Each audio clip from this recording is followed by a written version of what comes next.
नमस्कार दोस्तों, स्वागत है आपका लर्निफाई के यूट्यूब चैनल में।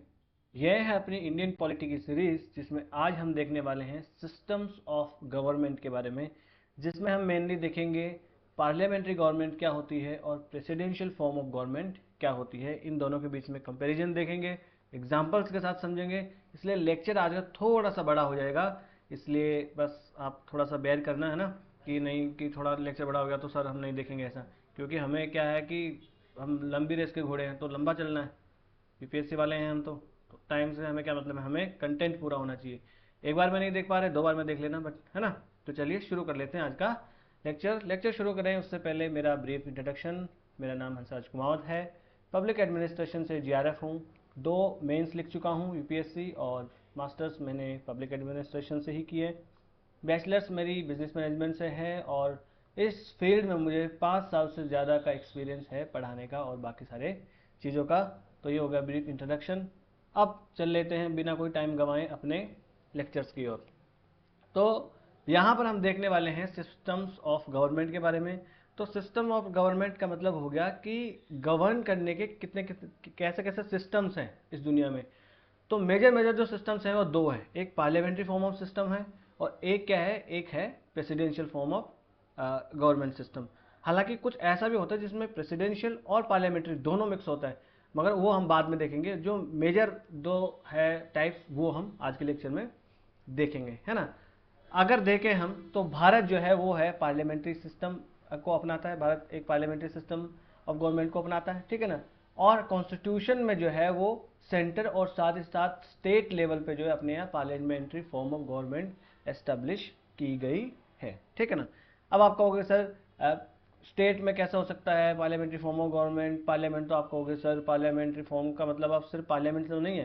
पार्लियामेंट्री फॉर्म्स ऑफ गवर्नमेंट के कुछ फीचर्स होते हैं, वो फीचर्स जो है वो सेंटर में है, जिस है ना, वैसे के वैसे ही सेम स्टेट्स में भी है। अभी जब आगे डिस्कस करेंगे ना तो आपको पता लगेगा, है ना। तो 2 प्रकार की डेमोक्रेटिक गवर्नमेंट्स होती है। डेमोक्रेटिक मतलब लोकतांत्रिक सरकारें जो है 2 प्रकार की इस दुनिया में, मेन जो है वो 2 प्रकार की होती है इस पूरी दुनिया में, ठीक है। एक होती है पार्लियामेंट्री सिस्टम, है ना, एक होता है प्रेसिडेंशियल सिस्टम, है ना। अब इस पार्लियामेंट्री सिस्टम में क्या होता है, सबसे पहले तो पार्लियामेंट्री सिस्टम है कहाँ कहाँ, तो एक तो इंडिया में है, एक जापान में है और एक यूके में, है ना। तो मेजर मेजर कंट्रीज है जहाँ पर पार्लियामेंट्री फॉर्म ऑफ गवर्नमेंट है, तो इंडिया, यूके, जापान में ऐसा है। प्रेसिडेंशियल फॉर्म ऑफ गवर्नमेंट कहाँ है, तो एक तो सबसे बड़ा एग्जाम्पल यूएसए है ये, साथ ही साथ एक ब्राज़ील भी है, और श्रीलंका में भी प्रेसिडेंशियल सिस्टम ऑफ गवर्नमेंट है। मगर जो श्रीलंका है वहाँ पर सेमी प्रेसिडेंशियल सिस्टम है, वहाँ पर प्राइम मिनिस्टर भी होता है और प्रेसिडेंट भी होता है, और दोनों में के पास पावर होती है। ऐसा थोड़ा सा डिफरेंस है इसमें श्रीलंका वाले में। अगर मोटे तौर पर देखें तो श्रीलंका में भी प्रेसिडेंशियल फॉर्म ऑफ गवर्नमेंट है, प्रेसिडेंट जो होता है श्रीलंका का उसके पास ही ज़्यादा पावर होता है, पर वहाँ के पास वहाँ का प्राइम मिनिस्टर होता है, उसके पास भी कुछ पावर्स होते हैं। तो ये 2 मेन जो है वो डेमोक्रेटिक गवर्नमेंट्स के टाइप होते हैं, एक प्रेसिडेंशियल, एक हो गया पार्लियामेंट्री, है ना। कौन कौन से देश में है ये भी हमने देख लिया। अब देख लेते हैं इनकी फीचर्स, किसकी, पार्लियामेंट्री फॉर्म ऑफ गवर्नमेंट जो है इसकी कोर फीचर्स क्या है, वो हम इंडियन कॉन्टेक्स्ट में साथ ही साथ जो जैसे यूके के कॉन्टेक्स्ट में हम साथ साथ समझते चलेंगे, ठीक है। अब देखिए सबसे पहली फीचर इसकी है नॉमिनल एंड रियल एग्जीक्यूटिव, है ना। यानी यहाँ पर होती है नाम मात्र, हिंदी में भी समझने वाले, प्लस यह वास्तविक। एग्जीक्यूटिव का मतलब तो आप समझ ही रहे हो, कार्यपालिका, है ना। तो यहाँ पर एक नॉमिनल एग्जीक्यूटिव होती है और एक जो होती है रियल एग्जीक्यूटिव होती है। सबसे पहले तो गवर्नमेंट की ब्रांचेस कितनी होती है, ये तो आपको पता ही है, 3 होती है, लेजिस्लेटिव, एग्जीक्यूटिव और जुडिशियरी, यानी कि कार्यपालिका, विधायिका और न्यायपालिका होती है ना। और अगर हम मोटे मोटे तौर पर गवर्नमेंट की बात करें तो सीधा सीधा बात करते हैं हम किसकी, जो एग्जीक्यूटिव पार्ट ऑफ गवर्नमेंट है उसकी हम बात करते हैं। अगर कोई कहे कि गवर्नमेंट तो सीधा उसकी बात हम मोटे तौर पर ऐसे करते हैं, है ना। तो यहाँ पर जो है गवर्नमेंट में जो पार्लियामेंट्री सिस्टम है वहाँ पर एक नॉमिनल होता है और एक रियल एग्जीक्यूटिव होता है, दो होता है। एग्जाम्पल समझते हैं इंडिया के कंटेक्स्ट में। देखें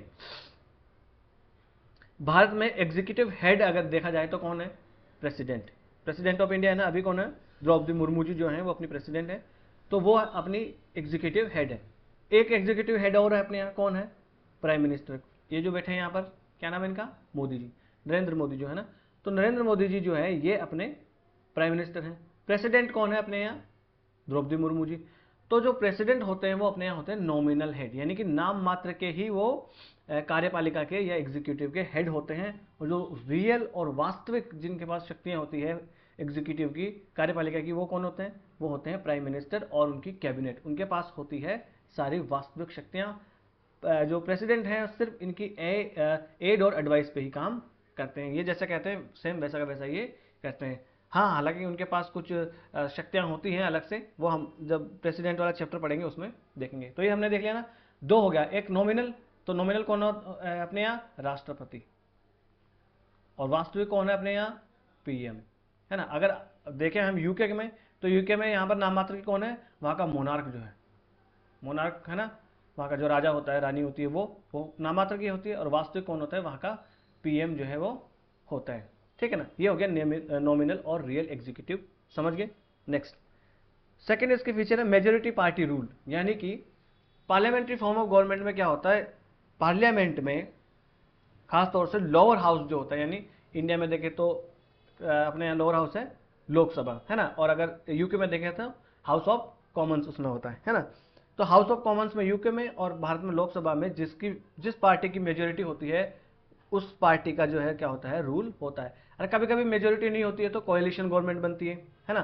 जैसे कि अभी हम देखें तो जो सरकार है अभी मोदी जी के नेतृत्व में, तो उसको क्या है, अगर बीजेपी की नहीं है वो सरकार किसकी है?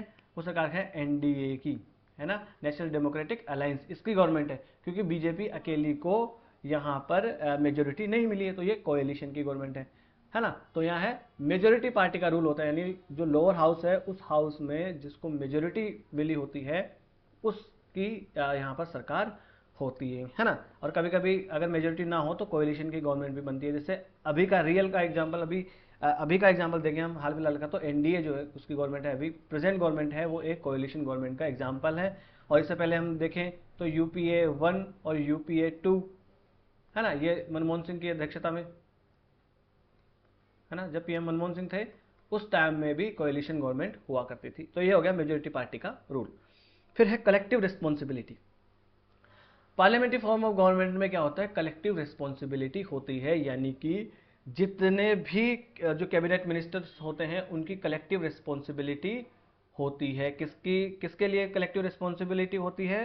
तो पार्लियामेंट के लिए कलेक्टिव रिस्पॉन्सिबल होती है। पार्लियामेंट में भी अगर देखें किसके लिए, तो लोकसभा के लिए वो कलेक्टिवली रिस्पॉन्सिबल या अकाउंटेबल होते हैं, है ना। अगर कुछ भी होता है तो उनको पार्लियामेंट में क्वेश्चन पूछे जाते हैं, है ना। तो वो कलेक्टिवली रिस्पॉन्सिबल किसके लिए होते हैं?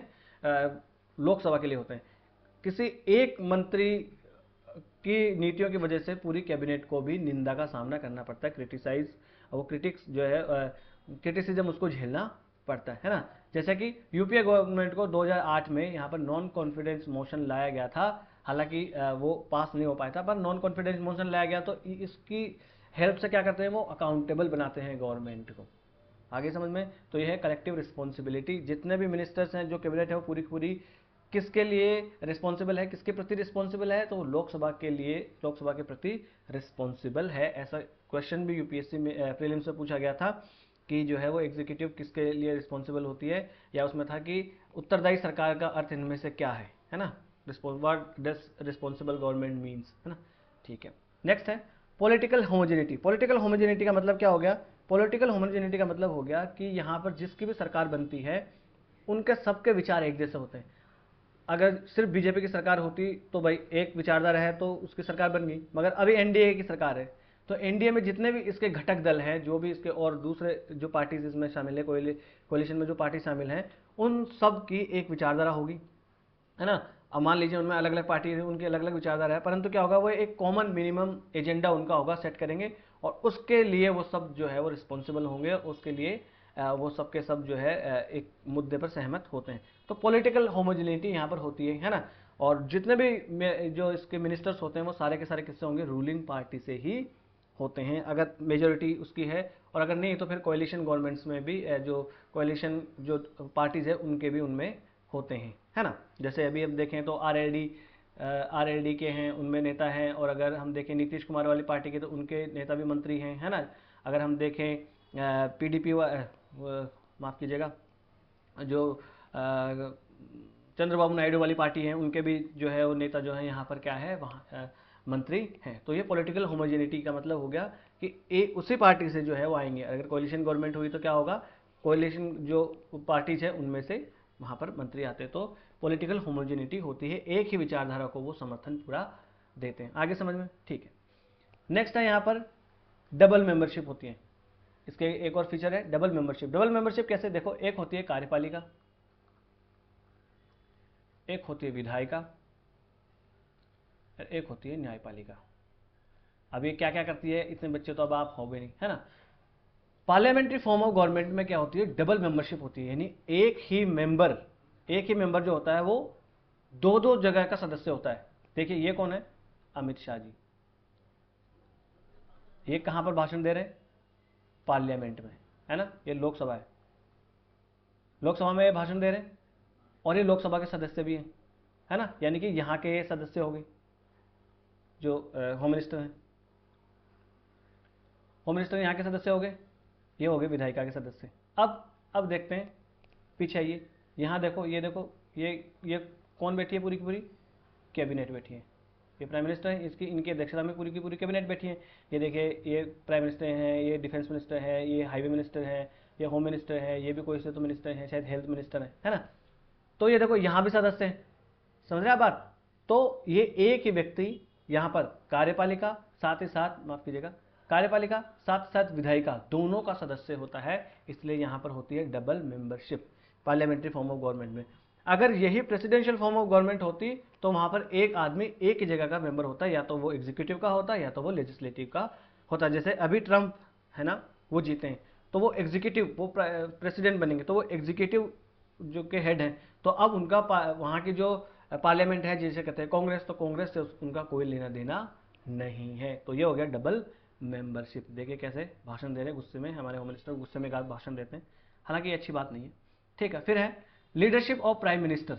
तो पार्लियामेंट्री फॉर्म ऑफ गवर्नमेंट जो है, इसमें लीडरशिप किसकी होती है, प्राइम मिनिस्टर की होती है। देखिए यहाँ पर, ये देखिए यहाँ लीडर कौन बैठे हैं बीच में, प्राइम मिनिस्टर ना, इनकी लीडरशिप में ही सारे काम होते हैं, सारे काम इन्हीं के नाम से किए जाते हैं। कभी अगर आप लोकसभा की, अगर आप जो भाषण स्पीच वगैरह है वो देखते हैं, अगर नहीं देखते तो देखनी चाहिए, आपको कुछ चीज़ें सीखने को मिलती है। हर चीज़ किताबों से ही सीखने को नहीं मिलती है, बहुत अच्छे अच्छे इसमें स्पीच दिए जाते हैं, खासतौर से अगर आप राज्यसभा का देखोगे तो, है ना।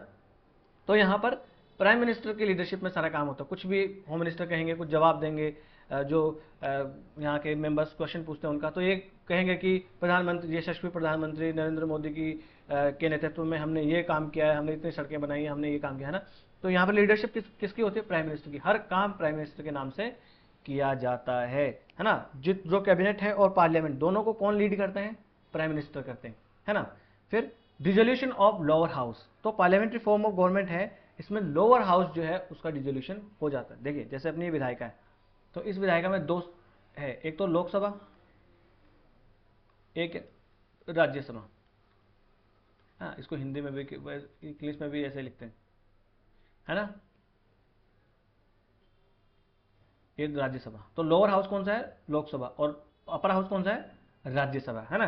जैसे और इंग्लैंड में देखें तो यहाँ होता है house of Commons, house of Commons, और यहाँ होता है हाउस ऑफ लॉर्ड्स, है ना। तो यहाँ पर ये जो लोअर हाउस है, इस लोअर हाउस को डिसॉल्व किया जा सकता है, जब भी प्राइम मिनिस्टर चाहे तब इसको अपना जो है डिसॉल्व करवा सकते हैं, राष्ट्रपति को कह के। हालांकि राष्ट्रपति इसमें पहले ऑल्टरनेटिव गवर्नमेंट का वो देखेंगे कि हाँ ऑल्टरनेटिव गवर्नमेंट कोई गठित होने वाली है कि नहीं है।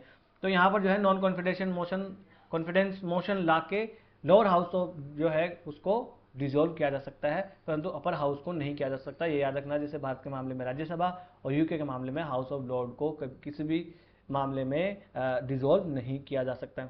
तो ये हो गया डिसोल्यूशन ऑफ लोअर हाउस, ठीक है। नेक्स्ट है सीक्रेसी, यानी गोपनीयता। हिंदी में क्या कहेंगे इसे, गोपनीयता, गोपनीयता, है ना।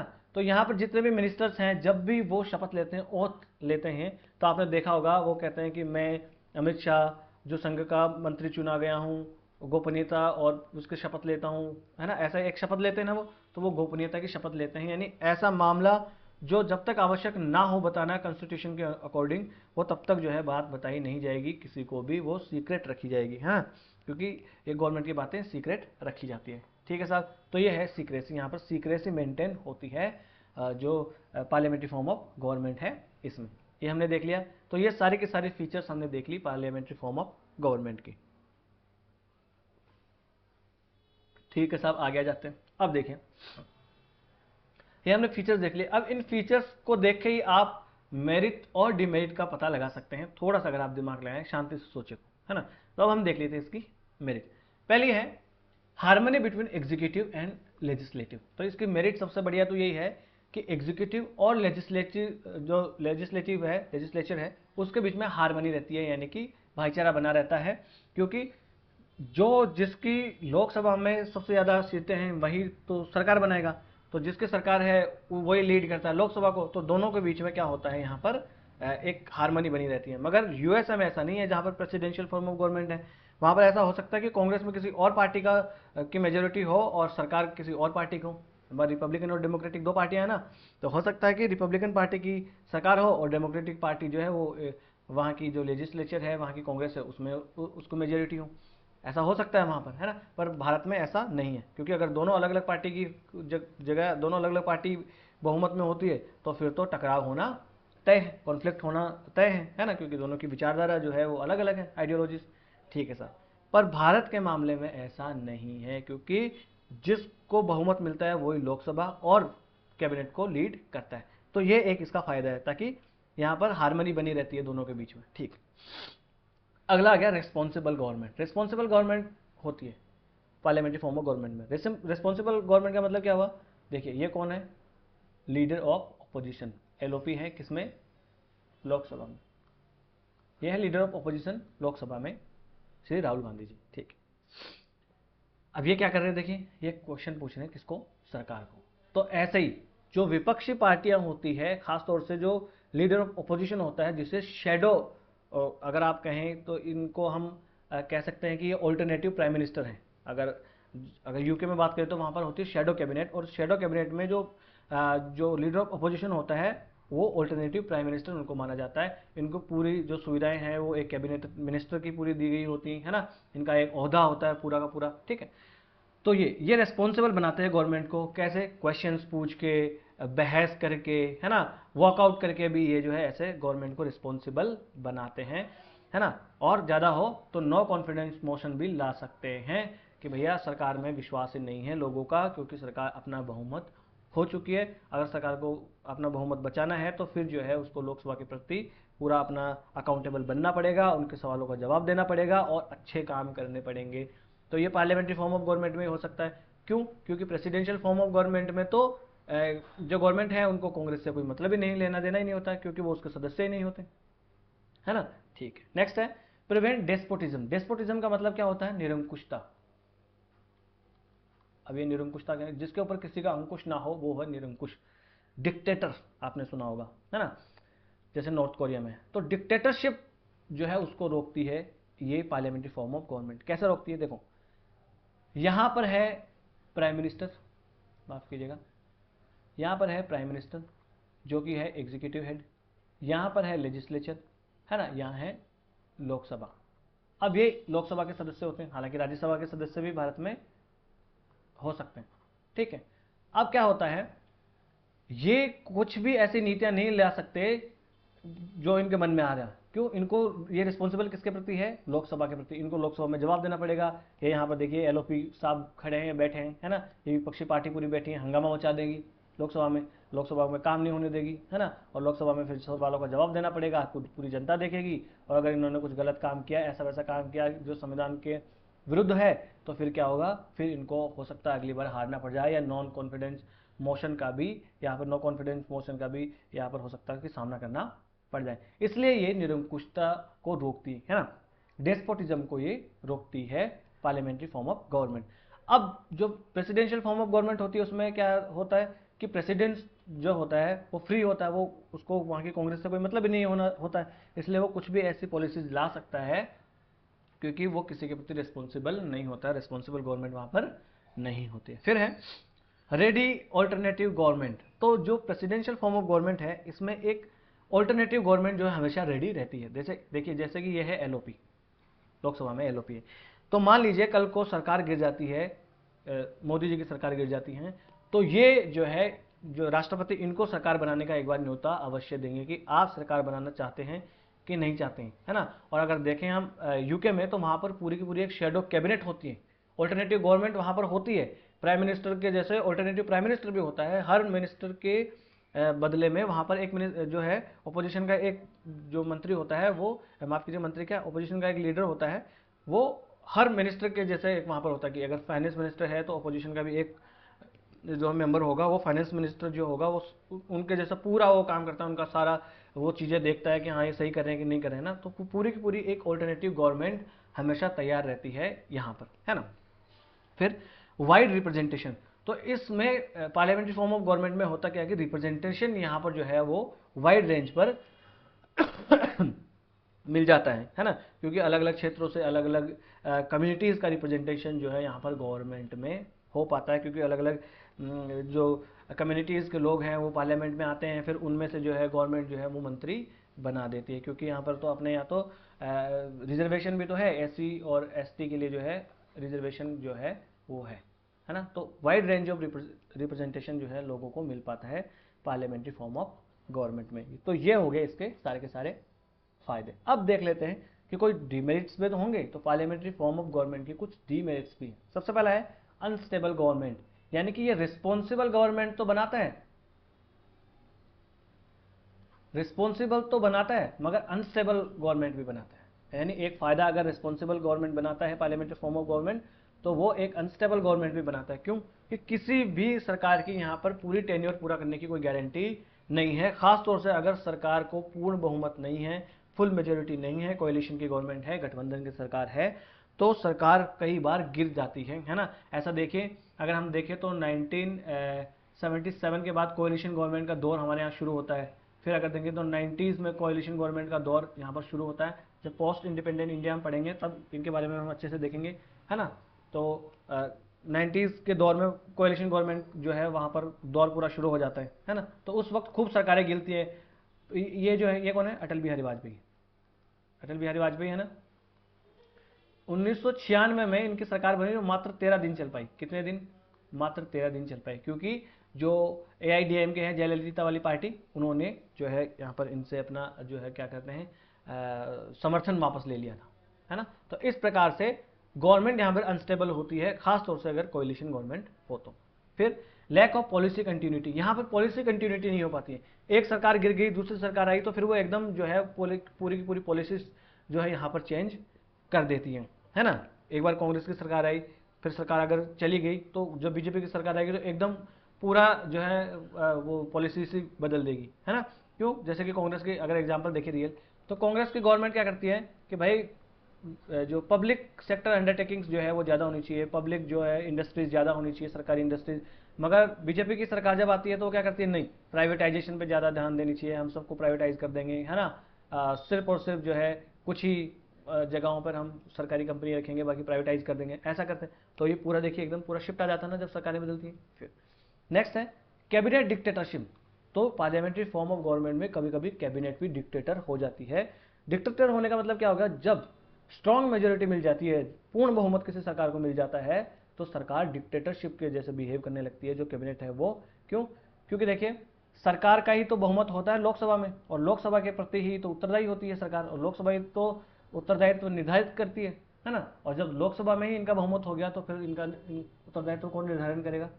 समझ रहे हैं आप बात? जब क्वेश्चन पूछे, जैसे कि आप देखो पिछली सरकार, ज़्यादा पुराने एग्जाम्पल्स देखें, अगर हम देखें 1975 के आसपास जो गवर्नमेंट थी इंदिरा जी की, तो उस टाइम पे भी देखिए कैबिनेट जो है वो निरंकुश हो गई थी। फिर अगर हम देखें तो जो लास्ट गवर्नमेंट थी अभी शायद 18वीं लोकसभा है, तो जो 17वीं लोकसभा थी, उस 17वीं लोकसभा में फुल मेजोरिटी के साथ बीजेपी सरकार सत्ता में थी। हालांकि एनडीए की सरकार थी, पर बीजेपी को खुद को अकेली पार्टी को पूर्ण बहुमत हुआ करता था।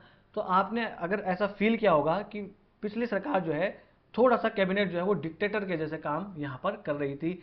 कभी भी कुछ भी कानून ला रही थी, लोकसभा में संसद में कभी डिस्कशन नहीं हो रहा था, यानी कि कॉन्स्टिट्यूशनल अमेंडमेंट लाए जा रहे थे और 2 घंटे के डिस्कशन में जो है कॉन्स्टिट्यूशनल अमेंडमेंट कर दिए जा रहे थे बिना किसी डिस्कशन के।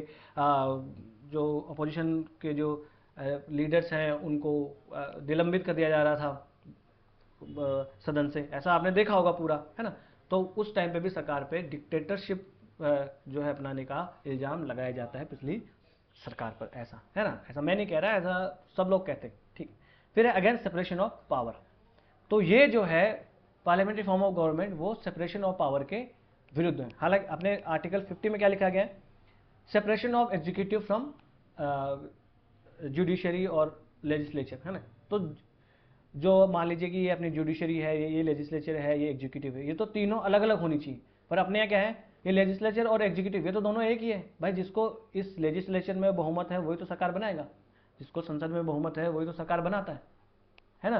तो इसका मतलब तो ये दोनों तो जो इनके बीच में सेपरेशन होना चाहिए था, पृथक्करण होना चाहिए था, वो तो रहा ही नहीं। जैसे कि अगर देखिए हम यूएस में, अमेरिका में, तो वहाँ फुल सेपरेशन ऑफ पावर है, वहाँ ये दोनों एक नहीं होते ना। तो यह अगेंस्ट सेपरेशन ऑफ पावर भी है, तो ये भी एक इसकी डिमेरिट है। फिर है गवर्नमेंट बाय एमेचर्स।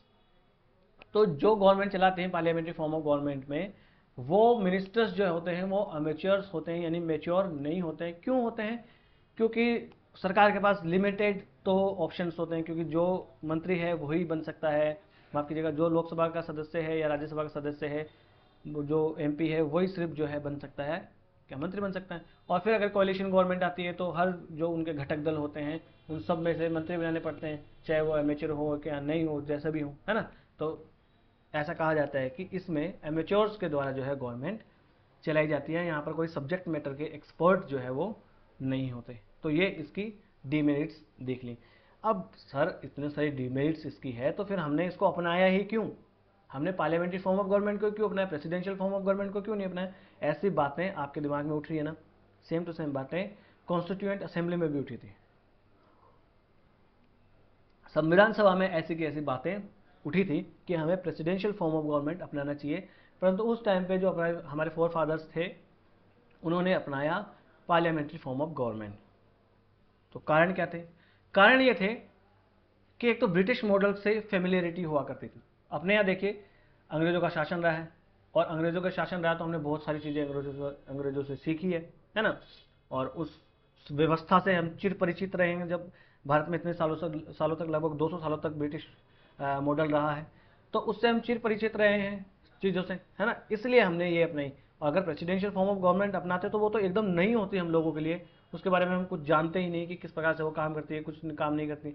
तो जिससे हमारी फेमिलियरिटी होती है उस वही तो हम अपनाते हैं। तो इसलिए भी ये अपनाएंगे। दूसरा, अपने यहाँ रिस्पॉन्सिबल गवर्नमेंट को अपनाया गया, ना कि स्टेबल गवर्नमेंट को। यहाँ पर ध्यान किस पे दिया गया कि सरकार निरंकुश ना हो। क्यों? क्योंकि दूध का जरा छाछ को भी फूंक फूंक के पीता है। क्यों? क्योंकि ब्रिटिश काल में सरकार निरंकुश हुआ करती थी, है ना। क्योंकि ब्रिटिशर्स की सरकार थी, हमारी सरकार थोड़ी थी। तो हमारी यहाँ की जनता चाहती थी, और जो हमारे फोर फादर्स थे वो चाहते थे कि यहाँ की सरकार जो है ना वो रिस्पॉन्सिबल होनी चाहिए। स्टेबल हो ना हो, रिस्पॉन्सिबल होनी चाहिए। स्टेबिलिटी तो आ जाएगी अगर रिस्पॉन्सिबिलिटी हुई तो, है ना। क्योंकि स्टेबिलिटी किस में होती है? प्रेसिडेंशियल फॉर्म ऑफ गवर्नमेंट में होती है। वहाँ 4 साल सरकार चलेगी तो चलेगी ही। यूएसए में अगर आप देखोगे तो 4 साल तक एक प्रेसिडेंट रहता है तो रहता है, उस दल की सरकार रहती ही है ना। ठीक है। अब है avoidance of legislative executive conflict. अपने यहाँ देखिए नया नया देश आज़ाद हुआ है इतने सालों के बाद में, है ना। देश में गरीबी है, तो हम ये नहीं चाहते थे कि यहाँ पर लेजिस्लेचर और एग्जीक्यूटिव दोनों के दोनों लड़ने को बैठ जाए, है ना। हम चाहते थे कि इनके बीच में भाईचारा बना रहे, कॉन्फ्लिक्ट्स ना हो, ताकि ये दोनों मिलजुल कर काम कर सकें और जो है देश को आगे बढ़ा सके। इसलिए हमारे अपनाए गए लेजिस्लेटिव एग्जीक्यूटिव कॉन्फ्लिक्ट को अराइज होने से रोकने के लिए अपनाई गई parliamentary form of government. Next है रिप्रेजेंटेशन ऑफ डाइवर्स सोसाइटी। अपने यहाँ देखिए डाइवर्स सोसाइटी है, कितने प्रकार की अपने यहाँ देखिए भाषाएं बोलने वाले लोग हैं, कितने सारे स्टेट्स हैं, अलग अलग हम देखिए एथनिक कम्युनिटीज़ अपने यहाँ रहती हैं, है ना। अलग अलग जातियाँ हैं, धर्म है। तो इन सब को डाइवर्स सोसाइटीज़ को जो है रिप्रेजेंटेशन देने के लिए पार्लियामेंट्री फॉर्म ऑफ गवर्नमेंट का होना बहुत ज़रूरी था। ठीक है। तो इन सब कारणों की वजह से हमारे यहाँ अपनाई गई पार्लियामेंट्री फॉर्म ऑफ गवर्नमेंट। अब देखिए इंडिया में भी पार्लियामेंट्री फॉर्म ऑफ गवर्नमेंट है, यूके में भी पार्लियामेंट्री फॉर्म ऑफ गवर्नमेंट है। तो सर इन दोनों के बीच में डिफरेंस क्या है? ऐसा क्वेश्चन पूछते हैं मेंस में, सीधा क्वेश्चन बन जाता है, सीधा सीधा GS2 में जो है ये टॉपिक है ना, comparison of Indian constitution with other countries. तो उसमें ऐसा क्वेश्चन पूछा जा सकता है, और ऐसा पूछता ही पूछता है। एक क्वेश्चन तो हर बार मेंस में आता है जिसमें इंडिया के प्राइम मिनिस्टर का यूके के प्राइम मिनिस्टर से, हमारे प्रेसिडेंट का वहाँ के प्रेसिडेंट से, इस प्रकार का कंपैरिजन करवा लेते हैं। ठीक, तो ब्रिटिश मॉडल में और इंडिया के मॉडल में डिफरेंसेस क्या है? ठीक, इंडिया एक रिपब्लिक कंट्री है जबकि यूके एक मोनार्की है। अब इसका मतलब क्या हुआ? रिपब्लिक, देखिए रिपब्लिक का मतलब होता है किसी भी देश का हेड अगर जनता के द्वारा चुनकर बनाया गया हो तो वो देश होता है रिपब्लिक। और अगर किसी देश का हेड जो होता है वो किसी एक वंश का हो, वहां पर कोई डायनेस्टी चल रही हो, तो वो होता है मोनार्की, है ना। तो अपने यहाँ रिपब्लिक है ना अपना देश, क्योंकि यहाँ पर ये अपने यहाँ कौन है राष्ट्रपति? द्रौपदी मुर्मू जी, इनको बाकायदा चुनकर बनाया गया है राष्ट्रपति। इससे पहले श्री रामनाथ कोविंद जी हुआ करते थे, है ना। तो यहाँ पर इनको ऐसा बनाया गया है, फिर पहले प्रणब मुखर्जी हुआ करते थे, ये सब हुआ करते थे। ठीक, तो ये दोनों में अंतर है। और यह देखिए यूके में देखिए ये यहाँ की रानी क्वीन विक्टोरिया, है ना, एलिजाबेथ थी शायद, और ये यहाँ के अब इनकी मृत्यु होगी तो अब ये यहाँ के राजा हैं, है ना। तो ये दोनों में डिफरेंस है। फिर इंडिया की पार्लियामेंट है, इसके पास लिमिटेड पावर्स है ना, और यूके की पार्लियामेंट है उसके पास अनलिमिटेड पावर्स है। यानी कि अगर देखो तो ऐसा कहा जाता है कि यूके की पार्लियामेंट एक आदमी को यानी पुरुष को स्त्री और स्त्री को पुरुष बनाने के सिवा कुछ भी कर सकती है ना। अपने इंडिया में क्या है? Judicial review. क्या है? जुडिशियल रिव्यू कॉन्स्टिट्यूशन में है ना, बेसिक स्ट्रक्चर का पार्ट है। और बेसिक स्ट्रक्चर कब आया था? 24 अप्रैल 1973, याद है ना डेट? केशवानंद भारती केस में बेसिक स्ट्रक्चर आया था, ये डॉक्ट्रिन आया था। तो अपनी यहाँ की जो पार्लियामेंट है वो उसके पास लिमिटेड पावर है, वो कुछ भी कानून नहीं बना सकती है, क्योंकि सुप्रीम कोर्ट अपने यहाँ बैठा है, वो जुडिशियल रिव्यू करेगा, और अगर वो कॉन्स्टिट्यूशन या फंडामेंटल राइट्स के विरोध में गई, कॉन्फ्लिक्ट में आई, तो फिर उसको वो नल एंड वॉइड करार दे देगा। परंतु यूके में ऐसा कुछ भी नहीं है, वहाँ की पार्लियामेंट ने जो कह दिया वही अंतिम शब्द है ना। ये डिफरेंस है। फिर है इंडियन पीएम जो है वो किसी भी पार्लियामेंट के किसी भी हाउस से जुड़े हुए हो सकते हैं, किसी भी हाउस के मेंबर हो सकते हैं। जैसे अपने यहाँ क्या है? लोकसभा है और राज्यसभा है। तो यहाँ के प्राइम मिनिस्टर जो है वो लोकसभा के सदस्य हो सकते हैं, राज्यसभा के। जैसे कि अभी है देखें मोदी जी, वो किस हैं? लोकसभा के सदस्य हैं और लोकसभा के सदस्य थे। मगर राज्यसभा के तो मनमोहन सिंह जी देखें हम, तो मनमोहन सिंह जी जो है वो यहाँ पर राज्यसभा के सदस्य रहे। इंदिरा जी भी राज्यसभा की सदस्य रही हैं, है ना। इस प्रकार से भारत में राज्यसभा या लोकसभा दोनों में से किसी का भी एक का सदस्य हो सकता है प्राइम मिनिस्टर। परंतु अगर देखिए यूके में तो वहाँ लोअर हाउस यानी हाउस ऑफ कॉमन्स का ही मेंबर होना चाहिए, ये डिफरेंस है। ठीक है, फिर है इंडिया में और यूके में एक फर्क और है। अपने यहाँ मंत्री कौन बन सकता है? कौन मंत्री बन सकता है? कोई भी आदमी मंत्री बन सकता है ना, चाहे वो एमपी हो या ना हो, बशर्ते 6 महीने के भीतर भीतर, यानी जब से उसने मंत्री की शपथ ली उसके 6 महीने के भीतर भीतर उसको किसी भी एक सदन की सदस्यता लेनी होगी। परंतु ब्रिटेन में ऐसा नहीं है, वहां पर सबसे पहले वहां के हाउस ऑफ कॉमन्स का सदस्य होना चाहिए, उसके बाद में ही मंत्री बन सकता है। अपने यहाँ ऐसा हो सकता है कि पहले वो मंत्री बन जाएगा, उसके बाद में वो किसी एक उसकी सदस्यता ले सकता है। जैसे अगर हम देखें तो अपने विदेश मंत्री कौन है? एस जयशंकर। जी लगाना फी लगाना इसमें पढ़ा रहा हूँ मैं, कोई यहाँ पर वो नहीं कर रहा हूँ, तो इन बातों को माइंड मत करना। एस जयशंकर हमारे विदेश मंत्री हैं। तो जब उनको विदेश मंत्री बनाया गया था तब वो किसी भी सदन के सदस्य नहीं थे, बाद में उनको राज्यसभा से सदस्यता दिलवाई गई, है ना। ऐसे काम होता है इंडिया में और यूके में, तो ये डिफरेंस देख लिया। फिर यहाँ पर क्या है? मिनिस्टर्स जो होते हैं उनकी कोई लीगल रिस्पॉन्सिबिलिटी इंडिया में नहीं होती है, और ब्रिटेन में वहाँ पर मिनिस्टर्स की लीगल रिस्पॉन्सिबिलिटी होती है सारी की सारी, क्योंकि वहाँ के राजा की कोई रिस्पॉन्सिबिलिटी नहीं होती है। किंग नेवर रॉन्ग, ऐसा वहाँ पर कहा जाता है ना। तो यहाँ पर रिस्पॉन्सिबिलिटी मिनिस्टर्स की नहीं होती है, कोई भी लीगल रिस्पॉन्सिबिलिटी मिनिस्टर्स की नहीं होती है। ये इनमें डिफरेंस देख लिया। अब हमने पार्लियामेंट्री फॉर्म ऑफ गवर्नमेंट, फिर हमने बताया था एक होता है प्रेसिडेंशियल फॉर्म ऑफ गवर्नमेंट। तो ये प्रेसिडेंशियल फॉर्म ऑफ गवर्नमेंट जो है वो भी हम देख लेते हैं। 3 ब्रांचेस होती है, लेजिस्लेचर, एग्जीक्यूटिव और जुडिशियल, है ना। ये कानून बनाती है, कानून को लागू करती है, और ये जुडिशियल रिव्यू की मदद से इवेलुएट करता है लॉस को। ठीक है, अब देखिए एग्जीक्यूटिव ब्रांच अगर सेपरेट हो और इंडिपेंडेंट हो लेजिस्लेचर से, है ना, और प्रेसिडेंट जो होता है वो एक फिक्स टर्म के लिए वहां पर चुना जाता है। ये कौन है? Joe Biden. ये है यूएसए के प्रेसिडेंट। अब आप कहोगे सर वहाँ के प्रेसिडेंट तो चुन लिए गए हैं, डोनाल्ड ट्रंप, तो देखिए अभी तक तो यही है, चुन लिए गए हैं, अभी उन्होंने शपथ नहीं ली है, तो अभी प्रेसिडेंट कौन है, यही जो बाइडेन, है ना। तो यहाँ पर जो बाइडेन अभी यूएसए के प्रेसिडेंट हैं, ठीक है, अभी नए चुन लिए गए डोनाल्ड ट्रंप, ये हो। अब इसके कुछ फीचर्स देख लेते हैं प्रेसिडेंशियल फॉर्म ऑफ गवर्नमेंट की, हालांकि वो तो मैंने वहीं समझा दिया आपको, पर फिर भी एक बार देख लेते हैं जल्दी जल्दी। यहाँ पर head of state and government जो होता है एक ही आदमी होता है, यानी कि ये जो बाइडेन है वो वहाँ की गवर्नमेंट के भी हेड हैं और वहाँ के स्टेट के भी यानी यूएसए के भी हेड यही हैं। परंतु अगर इंडिया में देखें, पार्लियामेंट्री फॉर्म ऑफ गवर्नमेंट में देखें, तो गवर्नमेंट के हेड तो होते हैं पीएम, और वहाँ के स्टेट का यानी स्टेट का मतलब होता है नेशन, तो स्टेट के हेड कौन है, अपने यहाँ है प्रेसिडेंट, है ना। अगर यूके में देखें तो गवर्नमेंट के हेड वहाँ के पीएम और वहाँ के स्टेट के हेड होती है वहाँ का मोनार्क। समझ में आ गया आपकी बात। तो ये डिफरेंस यहाँ पर होता है। फिर होता है फिक्स टेन्योर। तो यूएसए में खासतौर से, यूएसए को एग्जाम्पल इसलिए मानते हैं कि ये एक बहुत बड़ा देश हमें दिखता है जिसमें प्रेसिडेंशियल फॉर्म ऑफ गवर्नमेंट है, हालांकि और भी देशों में है पर यहाँ पर होता है फिक्स टर्म, है ना, यानी 4 साल के लिए सरकार बनती है। इसलिए वहाँ पर क्या होता है, वाइस प्रेसिडेंट भी होता है। अगर मान लीजिए ये प्रेसिडेंट मर जाते हैं तो फिर इनके बाकी बचे हुए समय तक प्रेसिडेंट कौन रहेगा, जो वाइस प्रेसिडेंट है वो रहेंगे। उनके यहाँ एकदम डेट भी डिसाइड होती है और दिन भी, कि हाँ मंगलवार या बुधवार कोई दिन होता है, उस दिन को ही शपथ ली जाती है और उस दिन को चुनाव कराए जाते हैं। पूरी डेट होती है, हाँ इस दिन को चुनाव होगा, इस दिन को शपथ ली जाएगी ही, यानी फिक्स टर्म वहाँ पर होता है। अपने यहाँ नहीं है कि नॉन कॉन्फिडेंशियल मोशन आया, कॉन्फिडेंस मोशन आया और सरकार गिर गई, कभी भी ऐसा वहाँ पर नहीं होता। क्यों नहीं होता, क्योंकि वो इंडिपेंडेंट होते हैं। फिर है इंडिपेंडेंट कैबिनेट। यहाँ की सरकार जो है, जो कैबिनेट होती है वो इंडिपेंडेंट होती है, किससे, वहाँ की लेजिस्लेचर से, माफ कीजिएगा, हाँ देखिए ये लेजिस्लेचर है जिसको कहते हैं कांग्रेस, और इसमें है हाउस ऑफ रिप्रेजेंटेटिव्स, और उसका अपर जो उचला सदन है ना, अपर हाउस, उसको कहते हैं सीनेट। यहाँ पर है व्हाइट हाउस, जहाँ पर एग्जीक्यूटिव बैठते हैं प्रेसिडेंट, और यहाँ पर होता है वाइस प्रेसिडेंट, ठीक है। अगर ये मर जाते हैं तो इनके जगह पर वाइस प्रेसिडेंट रहते हैं बाकी समय के लिए, 4 साल में ही चुनाव यहाँ पर होते हैं, है ना। ये है तो यहाँ पर जुडिशियरी यहाँ पर होती है, फेडरल कोर्ट्स और स्टेट के कोर्ट अलग अलग होते हैं, वहाँ पर स्टेट्स के भी अपने सुप्रीम कोर्ट होते हैं, ठीक है ना।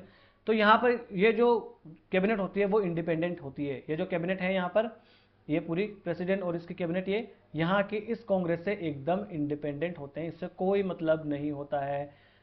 राष्ट्रपति जिसको चाहिए उसको मिनिस्टर बना सकता है, जैसे कि जो अब डोनाल्ड ट्रंप जो है उनकी सरकार बनेगी, डोनाल्ड ट्रंप चाहिए कि मैं एलन मस्क को मिनिस्टर बनाऊंगा तो वो बना सकते हैं, है ना, किसी को भी। उसको कोई वहाँ की पार्लियामेंट का जो है यानी कि कांग्रेस का वहाँ पर मेंबर होना कोई जरूरी नहीं है, किसी को भी बना सकते हैं, है ना। इसलिए वो होते हैं एक्सपर्ट्स, वो तो वहाँ के प्रेसिडेंट बनाते हैं एक्सपर्ट लोगों को, मिनिस्टर्स, वहाँ के मिनिस्टर्स को कहते हैं सेक्रेटरी, है ना। तो जो सेक्रेटरीज होते हैं, जैसे कि state secretary of state, secretary of defence, ये जो होते हैं वो कांग्रेस के सदस्य नहीं होते हैं, बल्कि उसके ट्रस्टेड एडवाइजर होते हैं, उसके दोस्त वगैरह या ट्रस्टेड जो उनके व्यक्ति होते हैं वही बनते हैं। फिर है नॉन रिस्पॉन्सिबिलिटी टू लेजिस्लेचर। जब लेजिस्लेचर से कोई मतलब ही नहीं है तो रिस्पॉन्सिबिलिटी भी क्यों होगी, है ना। तो वहाँ का जो कांग्रेस है, हाउस ऑफ रिप्रेजेंटेटिव है, वो नॉन कॉन्फिडेंस मोशन लाके प्रेसिडेंट को हटा नहीं सकता है, हैं, ठीक है जी। फिर है नो डिजोल्यूशन ऑफ लेजिस्लेचर। तो वहाँ का जो ये प्रेसिडेंट वगैरह हैं, या आप कहो कि जो है प्रेसिडेंट है, वो यहाँ के हाउस ऑफ रिप्रेजेंटेटिव को डिजोल्यूट नहीं कर सकते हैं, जैसे इंडिया में प्राइम मिनिस्टर कर सकते हैं ना, तो वहाँ पर प्रेसिडेंट ऐसा नहीं कर सकते हैं, क्योंकि ये दोनों अलग अलग वहाँ पर होते हैं, है ना। फिर है separation of powers. Separation of powers वहाँ पर होता है, देखिए जैसे सेपरेशन ऑफ पावर में ये तीनों अलग अलग होते हैं, लेजिस्लेचर, एग्जीक्यूटिव और जुडिशियरी जो है ये तीनों अलग अलग होंगे, और अमेरिका में तीनों अलग अलग ही हैं। वहाँ पर जैसे पार्लियामेंट्री फॉर्म ऑफ गवर्नमेंट में लेजिस्लेचर और एग्जीक्यूटिव दोनों एक ही होते हैं ना, एक जो लेजिस्लेचर के सदस्य हैं वही तो एग्जीक्यूटिव में मिनिस्टर होते हैं, है ना, परंतु वहाँ पर ऐसा नहीं है, है ना, है ना। वहाँ पर देखो कांग्रेस जो है वो कानून बनाती है, प्रेसिडेंट उनको इन्फोर्स करते हैं, और सुप्रीम कोर्ट जो है उनको इंटरप्रेट करता है और इवेलुएट करता है। तो तीनों का काम अलग अलग है, पर अपने यहाँ या presidential form of parliamentary form of government में नहीं है। अब इसकी अगर देखें हम क्या क्या इसके मेरिट्स हैं, तो जो जो उस पार्लियामेंट्री फॉर्म ऑफ गवर्नमेंट के मेरिट्स थे वो सारे इसके मेरिट हैं। स्टेबल गवर्नमेंट होती है कि 4 साल के लिए सरकार चुनेगी, अब कभी भी वो हटेगी नहीं, क्योंकि नो कॉन्फिडेंस मोशन है ही नहीं है, 4 साल के बाद ही नया प्रेसिडेंट चुना जाएगा। क्लियर सेपरेशन ऑफ पावर यहाँ पर होता है। एग्जीक्यूटिव जो है उसमें किसी पार्लियामेंट का कोई वहाँ पर जो इंटरफेयर यहाँ पर नहीं होता। फिर एफिशिएंट डिसीजन मेकिंग होती है। क्यों होती है? क्योंकि वहाँ पर एक्सपर्ट लोगों को जो है सेक्रेटरीज या मिनिस्टर्स बनाया जाता है, क्योंकि वहाँ के प्रेसिडेंट के पास जो है ऑप्शन होते हैं। क्योंकि जरूरी नहीं है ना कि वहाँ के जो मिनिस्टर्स बनेंगे, सेक्रेटरीज बनेंगे, वहाँ के पार्लियामेंट के सदस्य हो ही हो। अपने यहाँ तो मजबूरी हो जाती है कि जो पार्लियामेंट में है उन्हीं को लेना है। वो तो किसी भी सब्जेक्ट मैटर एक्सपर्ट को ले सकते हैं कि अगर मान लीजिए उनको फाइनेंस सेक्रेटरी किसी को बनाना है, तो फाइनेंस सेक्रेटरी बनाना है तो फिर वो ऐसे किसी इकोनॉमिस्ट को बना सकते हैं। पर इंडिया में ऐसा जरूरी नहीं है ना कि उनके जितने लोग जीत के हैं उनमें कोई एक इकोनॉमिस्ट हो ही। फिर है स्पेशलिस्ट लीडरशिप इन कैबिनेट। तो कैबिनेट में जो है वो स्पेशलिस्ट लीडरशिप वहाँ पर होती है। क्यों? जितने भी सेक्रेटरीज होंगे ना वो सब्जेक्ट मैटर एक्सपर्ट वहाँ के होते हैं। क्यों होते हैं? क्योंकि प्रेसिडेंट को वहाँ पर फ्री हैंड होता है कि वो किसी को भी सेक्रेटरी जो है अपना अपॉइंट कर सकता है। ठीक है ना। फिर इसकी डिमेरिट्स क्या है? तो पॉसिबिलिटी ऑफ ग्रिड लॉक का पॉसिबिलिटी कैसे आ जाएगा? देखिए यहाँ पर समझते हैं। वहाँ पर देखिए ये लेजिस्लेचर और एग्जीक्यूटिव दोनों अलग अलग है ना। पर कभी कभी ऐसा हो सकता है ना कि इस लेजिस्लेचर में, हाउस ऑफ रिप्रेजेंटेटिव में और हाउस ऑफ इसमें सीनेट में किसी और पार्टी की सरकार हो सकती है। जैसे कि अभी जो ट्रंप हैं वो है रिपब्लिकन से, और बाइडेन जो थे ये डेमोक्रेटिक पार्टी से थे, डेमोक्रेटिक पार्टी से थे। तो हो सकता है कि यहाँ पर यानी कांग्रेस में डेमोक्रेटिक पार्टी को बहुमत हो और यहाँ पर एग्जीक्यूटिव में प्रेसिडेंट जो है डोनाल्ड ट्रंप बनेंगे अभी, तो रिपब्लिकन पार्टी को बहुमत हो। तो ये दोनों में तो यहाँ पर डेडलॉक वहाँ पर आ जाता है। और वहाँ पर कभी कभी ऐसा हो जाता है कि सैलरी ही नहीं दी जाती है, क्योंकि बजट पास तो कौन करेगा? कांग्रेस से पास करेगी ना, है ना। तो ऐसा वहाँ पर कभी कभी ऐसा होता है कि सैलरी ही नहीं दी जाती है, डेडलॉक की स्थिति वहाँ पर उत्पन्न हो जाती है, ब्लैकआउट्स हो जाता है। यानी अब वहाँ के पर कोई पैसा ही नहीं है सरकार के पास देने को, है ना। तो ऐसा वहाँ पर हो जाता है कभी कभी, है ना। कॉन्फ्लिक्ट जब उत्पन्न हो जाता है तो इसको कहते हैं ब्लैकआउट, नहीं शटडाउन कहते हैं। शटडाउन का मतलब हो गया कि वहाँ की सरकार के पास पैसा वैसा नहीं है, कभी कभी सरकारी ऑफिस को बहुत दिनों तक बंद करना पड़ जाता है। फिर है potential for autocracy. Potential for autocracy का मतलब क्या हो गया भाई? सरकार को मान लीजिए कि एग्जीक्यूटिव में जो है उनको खूब बहुमत मिल गया प्रेसिडेंट को, और प्रेसिडेंट बन गए, और रिस्पॉन्सिबल इनको बनाने के लिए, अकाउंटेबल बनाने के लिए तो वहाँ पर पार्लियामेंट तो है ही नहीं। पार्लियामेंट है मतलब वो उसके सदस्य है ही नहीं, उसके लिए रिस्पॉन्सिबल ही नहीं है, तो वो वहाँ पर ऑटोक्रेट हो सकते हैं। जैसे कि कुछ जो लैटिन अमेरिकन कंट्रीज है ना, वहाँ पर स्ट्रॉन्ग प्रेसिडेंट जहाँ आए हैं उन्होंने लेजिस्लेचर और जुडिशियल जो पावर है उनको कम कर दिया और सारी शक्ति अपने हाथों में ले ली। ठीक है ना। फिर है लेस अकाउंटेबल लेस अपने आप ही होगा। क्यों? क्योंकि वहाँ पर प्रेसिडेंट जो है वो और कैबिनेट जो है वो लेजिस्लेचर के लिए अकाउंटेबल होते ही नहीं है। इसकी वजह से वो रिस्पॉन्सिवनेस उनमें नहीं रहती पब्लिक ओपिनियन के लिए, है ना। जैसे कि प्रेसिडेंशियल डिसीजन जो है वो मेजोरिटी लेजिस्लेटिव व्यूज के अगेंस्ट जा सकते हैं, है ना। और अगर मान लीजिए कि वहाँ की लेजिस्लेचर कोई कानून बनाती है तो वो फाइनल सिग्नेचर के लिए तो प्रेसिडेंट के पास आएगा और प्रेसिडेंट उसको वीटो कर देंगे, है ना। तो ऐसे अकाउंटेबल वो सरकार वहाँ की नहीं होती। और ये सारे डिफरेंस जो है मैंने यहाँ पर इनको एक जगह पे सारे डिफरेंस मैंने कर दिया है, तो आप यहाँ एक बार और शांति के साथ बैठ के पढ़ लेना। ये मैंने एकदम आपको अच्छे से समझा दिया है, इससे बढ़िया से आपको कोई नहीं समझाएगा। रियल वर्ल्ड के एग्जाम्पल देके मैंने आपको समझाए हैं। किसी पार्टी से आप अफिलिएटेड हो या अपना जुड़ाव महसूस करते हो किसी विचारधारा के प्रति, तो ऐसा बुरा मानने वाली कोई बात नहीं है। अच्छे से समझने के लिए हमें समझना पड़ेगा।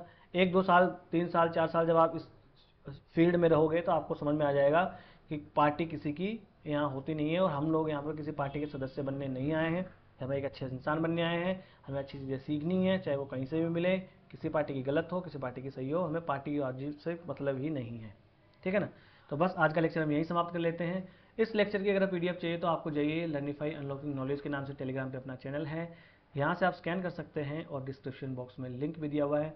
वीडियो अगर आपको अच्छा लगा हो तो लाइक कर दीजिए और चैनल को सब्सक्राइब कर लीजिए। और भी आपका कोई भाई बंधु मित्र सगा दोस्त हो तो आप अवश्य चैनल को शेयर कीजिए। और आपको कोई सलाह देनी हो या कोई सलाह लेनी हो किसी भी मामले में